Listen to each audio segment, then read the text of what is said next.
Hey everyone, I'm Daniel Barry. I'm here with Exotic Car Trader, and today I'm reviewing our 2018 Range Rover Sport. This is a new body style and a lot of new interesting features for Range Rover. Range Rover obviously has a huge pedigree of awesome SUVs, and they haven't had to change much over the years, but this year they did it and they knocked it out of the park. Out front, you'll see their brand new headlights, and it'll give the whole body a lot sleeker and smoother look.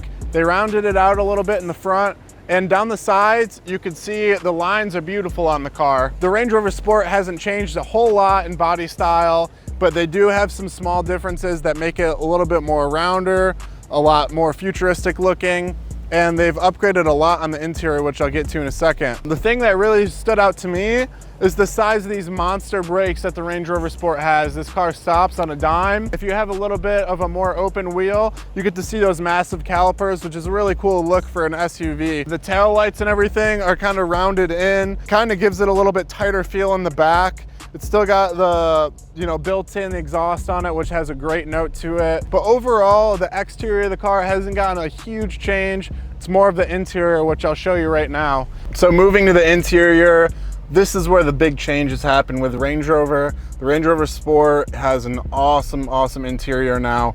Everything in here is all touchscreen. There's barely any analog stuff anymore. So everything from the ride height setting, the seats, the climate, the cameras, the radio, anything you can imagine, even down to showing the performance aspects on the vehicle, is all done with a touchscreen. It looks really futuristic when it's on, it looks really futuristic when it's off. And they even added in more of a touchscreen style knob system here on the steering wheel. So everything looks very up to date. They gave it more of a sleek and kind of sporty look, and they did a great job with it. This is obviously all perforated leather, so you get the nice AC feeling to it, and you get the kind of styling points that you want in the newer 100,000 plus car. The two-tone accents in the interior are awesome. They did a great job with blending in some Alcantara with some leather, and it really gives it the feeling of a prestigious vehicle that you'd want when you're spending that kind of money. All right, so as you can see, full size, full grown man fits no problem in the back seat of this car. I'm extremely comfortable back here, so it's great if you want to fit a large car seat,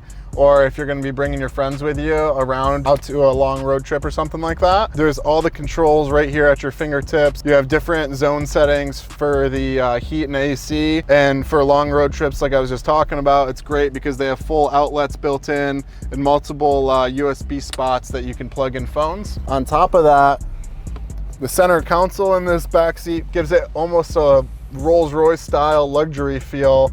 It's large, you can put your arm on it, no problem. There's spots for all your drinks, cup holders, and overall, great comfortable vehicle that you would have no problem fitting multiple passengers in and not feeling tight at all. Let's go get this thing out on the road. We're gonna drive it and see how the performance holds up on this new car. All right, so driving the Range Rover has a pretty similar feel to the other one performance-wise, the older model Range Rover Sport. They're both Supercharged V8s. They haven't really changed much. However, the interior updates are amazing. The seats are super comfortable. I like how they do have some kind of support and racing style to them, but they're actually very comfortable. Me being a bigger guy, I don't feel like I'm being suffocated in them.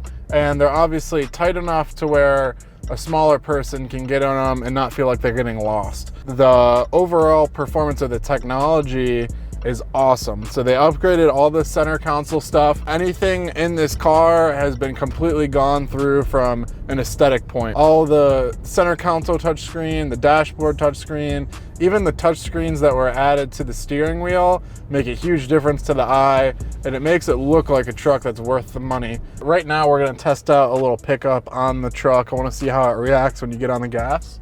So let's get on it and see what goes.